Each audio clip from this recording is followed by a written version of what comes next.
Hello, मेरा नाम सौम्य माहेश्वरी है और मैं आईआईटी दिल्ली में फर्स्ट ईयर इंजीनियरिंग स्टूडेंट हूँ। तो आज हम लोग क्लास 12 के चैप्टर 3 डायमेंशनल ज्योमेट्री में एक बहुत इम्पोर्टेंट टॉपिक कवर करेंगे प्लेन्स। आइए देखते हैं। तो प्लेन को जब हम डिफाइन करते हैं, प्लेन को ऐसे डिफाइन करते हैं कि plane is a flat two dimensional surface that extends infinitely far. जैसे कि आपका एक सबसे स्टार्टिंग पॉइंट एक पॉइंट होता है जहाँ से आप ज्योमेट्री की स्टार्ट करते हैं, वो एक पॉइंट होता है।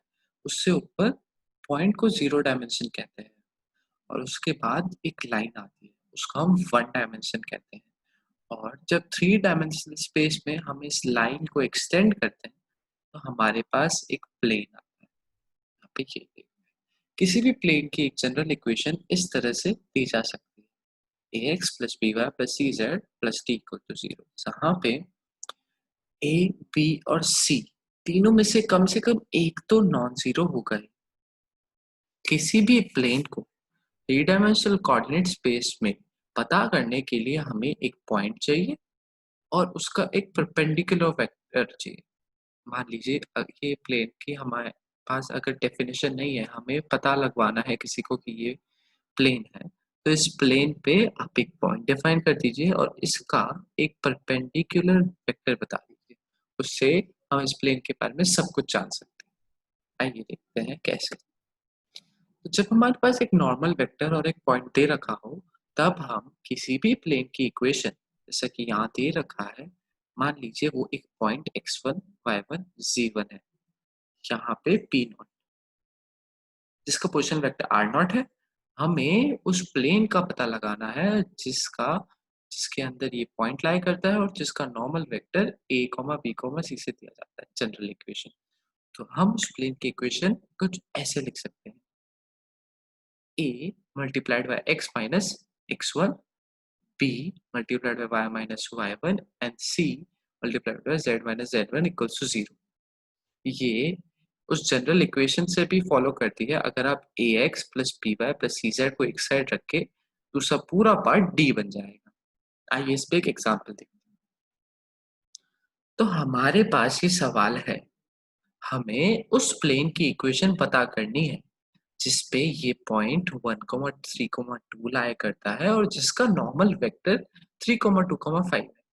ये पता करने के लिए बहुत स्टैंडर्ड सवाल है, आपको बस कॉन्सेप्ट की फील आ जाए इसके लिए यहाँ दे रखा है।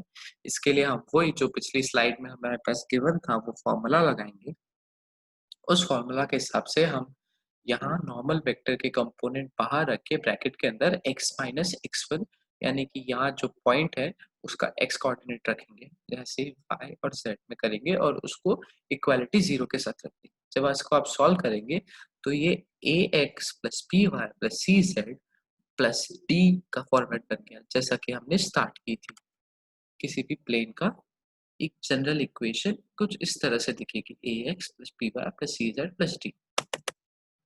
आइए देखते हैं एक और तरीके से जिससे हम प्लेन को डिफाइन कर सकते हैं। अगर आपको किसी प्लेन में 3 पॉइंट्स पता हो, यानी कि एक प्लेन में आपको 3 डिफरेंट पॉइंट्स पता हो, तब भी आप उस प्लेन की इक्वेशन और उस प्लेन के बारे में सारी इन्फॉर्मेशन पता लगा सकते हैं। आपको मैं समझाता हूँ कैसे। तो मान लीजिए आपके पास 3 पॉइंट्स गिवन है और आपको बता रखा है कि ये एक प्लेन का हिस्सा है। तो हम शुरुआत में एक प्लेन की इक्वेशन अज्यूम कर लेते हैं, जो कि स्टैंडर्ड इक्वेशन हमने अज्यूम कर ली, ये रही, जहाँ पे हमें ए बी सी डी कुछ पता नहीं है। अब जब हमें ये बात दे रखी है कि यहाँ कैपिटल ए, कैपिटल बी और कैपिटल सी इस प्लेन में लाई करते हैं, यानी कि वो इस प्लेन की इक्वेशन को सेटिस्फाई भी करेंगे। तो हम अगर इस पॉइंट ए को इस प्लेन की इक्वेशन में डालें तो ये ज़रूर ही 0 देगी, ऐसा कि बी के साथ और ऐसा ही सी के साथ जब हमने किया तो हमारे पास 3 इक्वेशंस आ गए। इस इक्वेशन से हमारे पास ये रिलेशंस आ गए जब आप इसको सॉल्व करेंगे साइमल्टेनियसली। हमारे पास फाइनल जो हमारी प्लेन की इक्वेशन है वो कुछ इस तरह से ax plus 3ay plus 4az minus 9a equals to 0। सब ये एक वेरिएबल के टर्म्स में आ गया। अगर हम दोनों साइड ए का डिवाइड करते तो हमारे पास हमारे प्लेन की इक्वेशन आ जाएगी x plus 3y plus 4c minus 9 equals to 0। तो फिर हमारे पास इस प्लेन की इक्वेशन आ गई जिसमें ये 1,2 0,2 2,1,1 और -1 2,1 सेटिस्फाई करते हो, वो है इस पे। आइए देखते हैं कि एग्जांपल से। तो आपके पास वैसा ही सवाल है, आपके वो 3 पॉइंट्स गिवन है और आपको पता लगाना है कि ये कौन से प्लेन में लाई करते हैं, उस प्लेन की इक्वेशन का। आप इसको साथ-साथ सॉल्व करेंगे तो आपकी स्पीड भी बढ़ेगी। हमने वही जनरल एक प्लेन की इक्वेशन अज़्यूम की, उसमें बारी-बारी करके हम ये पॉइंट सैटिस्फाई करेंगे। x की जगह x का कंपोनेंट, y की जगह y का कंपोनेंट, z की जगह z का कंपोनेंट डाल के हमारे पास एक इक्वेशन आएगी। ऐसे ही हमारे पास जब 3 इक्वेशन आ जाएगी, इसको साइमल्टेनियसली सॉल्व करने के बाद आपको एक ही वेरिएबल में एक इक्वेशन मिलेगी। उस वेरिएबल से डिवाइड करने पे दोनों साइड आपको फाइनली प्लेन की इक्वेशन मिल जाएगी। तो इस तरह से हमने आज 3 तरीके देखे, कैसे एक प्लेन की इक्वेशन को रिप्रेज़ेंट किया जाता है।